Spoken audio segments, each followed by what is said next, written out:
ئەچمە پیرانشاد و گفتگۆ قسە و باسەکەم لەسەر یەکێک لەو چالاکی هەرە تایبەت و جوانانەی کە لەو شارە ئازیزە بەڕێوەچوە ئەویش کە بڕکێکی زۆر جوانە بە تایبەت بۆ گۆرانی و موزیکی فۆلکلۆر دیارە کەسانێکی زۆر هەن لە تاوی کوردستانی گەورەیە گرنگی بەم بابەتیان و بە تایبەتیش گۆرانی و موزیکی فۆلکلۆر کە گرنگی زۆری پێدرێت و چەندین چالاکی تایە بەڕێوەچێت لە ئێستاە فستیڤالێک بۆ گۆرانی و موزیکی فۆلکلۆری بەڕێوەچوە دیارە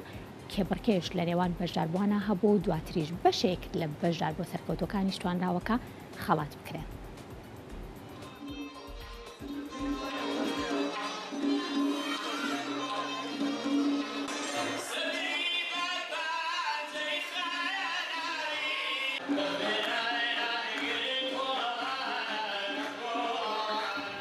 فستیڤالی مۆسیقای فۆلکلۆری چریکە بە بەشداری ژەنیاران و دەنگبێژانی پیرانشاری لە هۆڵی ئەمفی تێئاتری ئەو شارە بەڕێوەچوو. ئەم فستیڤال لەلایەن بنکەی فەرهەنگی هونەری ئیلاهەی هونەر و ئەنجومەنی مۆسیقای پیرانشار و ئیدارەی فەرهەنگ و ئیرشادی پیرانشار بەڕێوەچوو لە کۆتایی کەسانی هەڵبژاردی فستیڤالیش خەڵات کراون. موسیقی فۆلکلۆری کوردی چریکە کە ماوەیەک لەوە پێش تەسمیمان وا بوو بە نێوی شەوانی زیرەک بەڕێوەبەرین هۆکاری هێندێک بابەتەوە نەماتوانێت بەڕێوە بچێ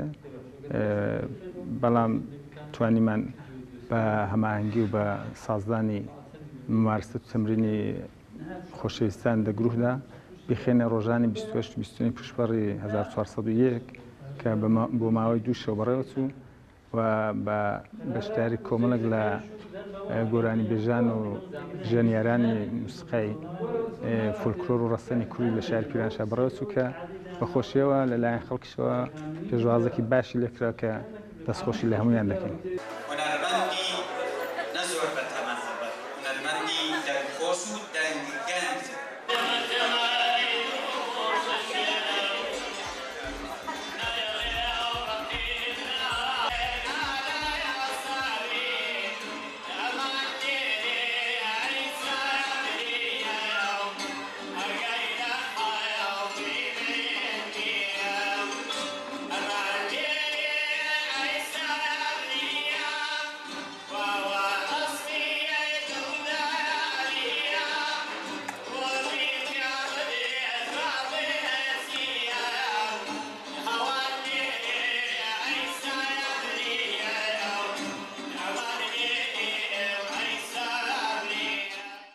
فستیواڵی چریکە زیاتر لە 3 مانگە ئەمە بەردەوام خەریکی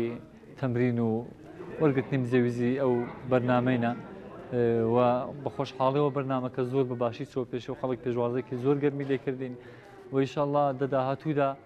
بەرنامەی زۆر زۆرا و زۆر و بەرنامەی زۆر جوانترن هەنە لەوانە ئینشاءڵڵا کە پشتیوانەمان لێ بکەن و بەرنامەی جوانترتان پێشکەش بکەین.